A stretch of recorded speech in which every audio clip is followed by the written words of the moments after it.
बस अचानक से उनको हार्ट अटैक हुआ तो उनकी डेथ हो गई थी। फिर यहाँ तक कि ससुराल वालों ने घर से निकाल दिया। उन्होंने कहा जी आपका रिश्ता हमारे साथ बेटे की वजह से था, बेटा नहीं रहा तो आप भी जाओ। देवर जेठ थे, सब शादीशुदा थे, फिर किसी ने भी रखना गवारा नहीं किया। उन्होंने कहा कि अपने बच्चे उठाओ और यहाँ से निकलो। बस भाई थे 3 शादीशुदा थे, वो कहते थे हमारे अपने घरों का गुजारा बड़ी मुश्किल से हो रहा है। वो फैक्ट्रियों में काम करते हैं। वो रोज़ की लड़ाइयाँ झगड़े भाभियों के साथ कि आप लोग अपनी बहनों का देखते हो, बहनों का खर्चा उठाते हो। तो कभी बिलों की वजह से लड़ाइयाँ, कभी किसी वजह से, कभी राशन से लड़ाइयाँ। मैं तकरीबन 6-7 माह अम्मी के घर रही थी, तो मैं वहाँ पे रह के भी कपड़े सिलाई कर रही थी अम्मी के घर में भी। उधर सबको पता था, तो लोग कपड़े दे जाते थे। तो 200-250 दे के भी कहते हैं कि भाई सिलाई कर दो, सादा सही तो करना है, तुमने क्या लगाना है। बहुत मुश्किल वक़्त है, वक़्त नहीं गुज़रता, लेकिन छोटे-छोटे बच्चों की भूख भी नहीं देखी जाती। मैं माँ हूँ, क्या कर सकती हूँ, सिवाय कि अल्लाह के आगे रो के दुआ की जाए। अस्सलाम वालेकुम नाज़रीन, मैं हूं आपके मेज़बान अहमद गौहर। नाज़रीन, ने जब गुर्बत, अफलास और भूख घर में डेरे डालती है तो इंसान को खुदकुशियाँ करने पे मजबूर कर देती है और अपना जिस्म बेचने पे मजबूर कर देती है। आज हमारे साथ एक ऐसी बहन मौजूद है जिसके शोहर की हार्ट अटैक से डेथ हो गई और इस पापी पेट की आग बुझाने के लिए ये बहन जो है वो घर में कपड़े सिलाई करके अपना और अपने बच्चों का पेट पाल रही है। आइए इनसे बात करने से जानते हैं कि इनके हालात कैसे हैं और इस वक्त इनको किन चीज़ों की ज़रूरत है। अस्सलाम वालेकुम। वालेकुम अस्सलाम। बहन मुझे बताएं कि क्या हुआ है शोहर को, कैसे डेथ हुई उनकी? बस अचानक से उनको हार्ट अटैक हुआ तो उनकी डेथ हो गई थी। उसके पहले तो सब कुछ ठीक चल रहा था, लेकिन जैसे उनकी डेथ हुई फिर हालात चेंज होते गए। फिर यहाँ तक कि ससुराल वालों ने घर से निकाल दिया। उन्होंने कहा जी आपका रिश्ता हमारे साथ बेटे की वजह से था, बेटा नहीं रहा तो आप भी जाओ। उन्होंने घर से निकाल दिया। फिर मम्मा पापा जाके ले आए, फिर कुछ अरसा उनके घर रही, फिर वहाँ भी गुजारा नहीं हुआ, तो फिर अलग से घर ले लिया। तो अब रेंट पे रह रही हूँ, बच्चों लोगों के कपड़े वगैरह सिलाई करती हूँ, जो भी कोई काम कहता है उनका कर देती हूँ। तो इसी तरह बस हमारे घर का गुजारा चल रहा है।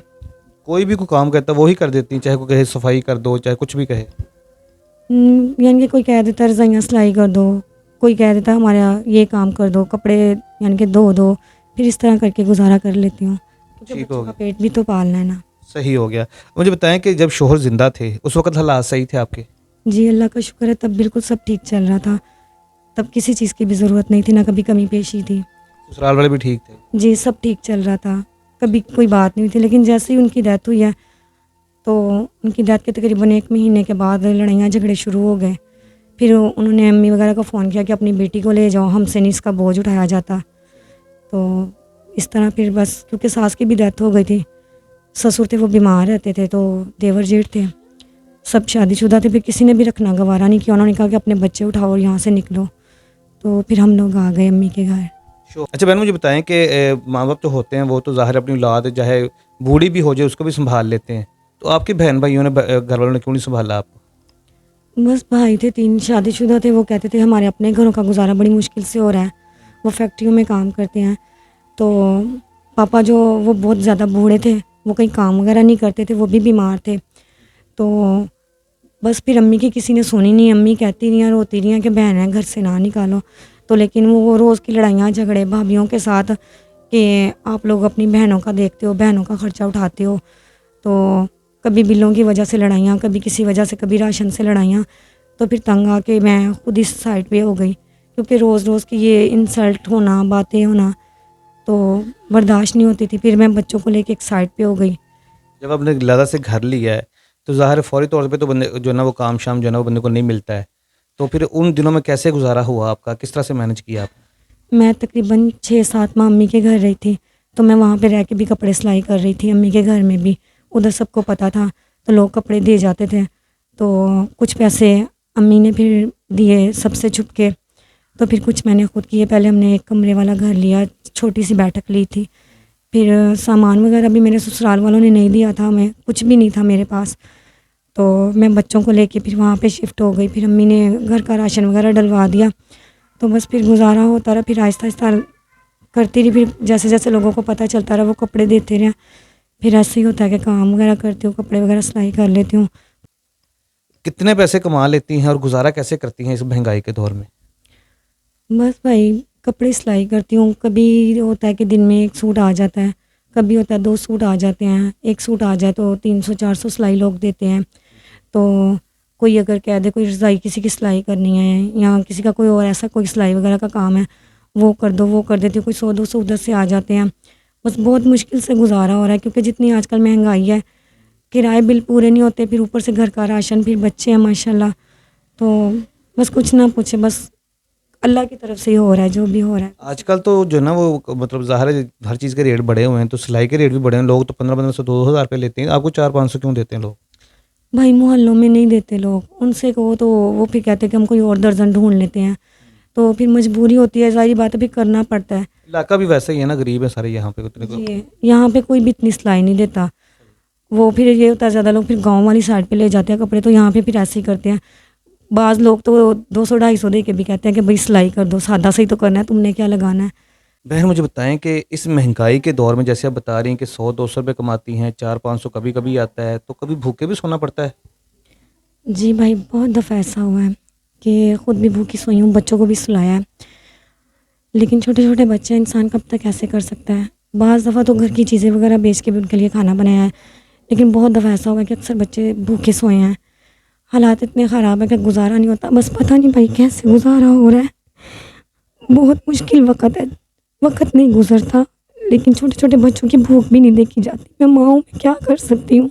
सिवाय कि अल्लाह के आगे रो के दुआ की जाए। बस गुज़र रहा है वक़्त, जैसे भी गुज़र रहा है, कुछ समझ नहीं आती क्या हो रहा है।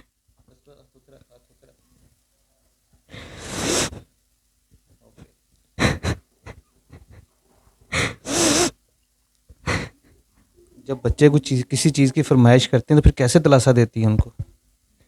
बस भाई, बहुत से झूठे दिलासे बच्चों को देती हूँ। बहुत दफ़ा बच्चे रोते भी हैं, नाराज़ भी हो जाते हैं। देखा भी नहीं जाता बच्चों के आंसू भी नहीं देखे जाते। बस कुछ ना कुछ कह के उनको झूठी तसल्लियाँ दे देती हूँ बच्चों को कि कर लेंगे, कर लेंगे। मुझे एक बात बताएँ कि जवान हैं अभी आप, बच्चे हैं 2, तो आपने आगे शादी का क्यों नहीं सोचा? दोबारा शादी क्यों नहीं की? शादी के बारे में भाई सोचा ही नहीं है। छोटे-छोटे बच्चे हैं, कौन कौन सँभालेगा इनको? यहाँ तक कि सगे जो रिश्तेदार हैं उन्होंने घर से निकाल दिया, जिनकी नस्ल है तो कौन सँभालता है? माँ के अलावा बच्चों को कोई नहीं सँभालता।